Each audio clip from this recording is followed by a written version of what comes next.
dalam untuk mengungkapkan ini, mau diungkapkan apa tidak, mau diklirkan apa tidak juga ini sangat tergantung pada kemauan teguh dari para pemimpin politik di negara ini. Pasti itu. Ya, nanti harus diartikan, jadi kalau kita memang berpolitik untuk semuanya, masyarakat, keadilan terbesar bagi masyarakat Indonesia, ya kemauan politiknya harus sesuai dengan jiwa bangsanya, jiwa rakyatnya yang menginginkan bahwa kasus ini terbuka. Dan kemudian perbaikan sistem. Karena apa? Sampai Menteri Keuangan tidak tahu bahwa ada LHA kepada anak buahnya. Ini pasti ada sistem yang tidak bergerak. Ada sistem yang Pak Mahfud sendiri, Pak Menko sendiri yang menyampaikan bahwa Ibu Menkyu tidak tahu.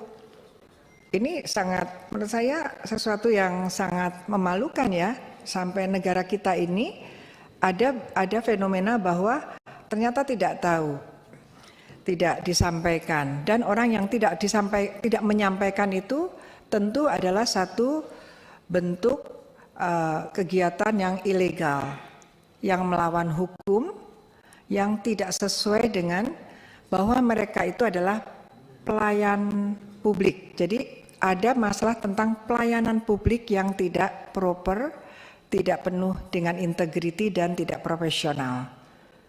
Dan nanti kalau integriti tentu kita akan lihat apa ya masalah tidak profesional, kan tidak mungkin sekian lama kerja di Kementerian Keuangan. Dan kemudian karena ini di Kementerian Keuangan, maka yang penting juga di sini mungkin bisa disampaikan bagaimana identifikasi program-program yang sangat rentan terhadap korupsi tadi, korupsi atau pajak atau bea cukai ya, saya perkirakan hanya 3 itu. Itu harus dievaluasi program-program yang berkaitan dengan 349 triliun, terlepas itu adalah mutasi rekening, tapi setidak-tidaknya tidak mungkinlah sampai hanya 200 triliun. Kemungkinannya tidak, masuk mutasi seperti itu. Triliun itu banyak ya Pak Bambang ya.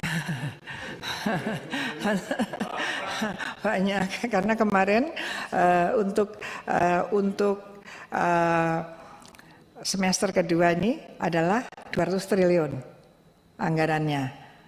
Ini 400 triliun, hanya berapa orang, 400 orang misalnya, itu kan sangat menyakitkan hati gitu. Jadi karena saya ini rakyat jelata, kalau beliau kan pernah jadi pejabat ya, jadi saya memang menyuarakan rasanya masyarakat itu.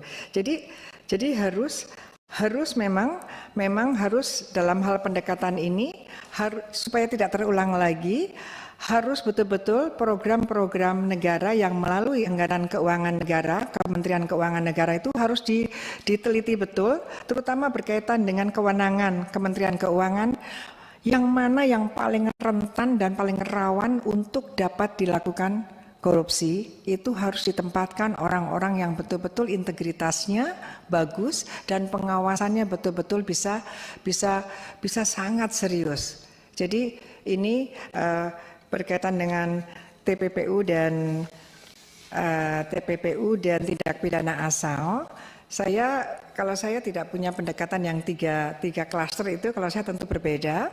Kalau saya tidak bisa ada kejahatan yang di Kementerian Keuangan yang melibatkan pegawai, yang kemudian ada korporasi, kemudian tidak mungkin dari perspektif hukum pidana.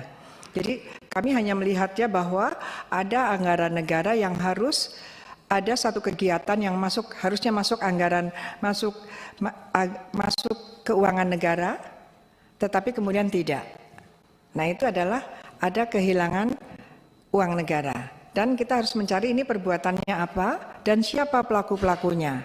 Dan berkaitan dengan hal ini, kita tidak sedang membicarakan program bagaimana atau evaluasi negara ini dalam memanage Kementerian Keuangannya, atau berkaitan dengan pajak dan bea cukai, tetapi kita sekarang harus fokus pada mencari siapa yang bersalah atas 349 triliun sebagai suatu tindak pidana.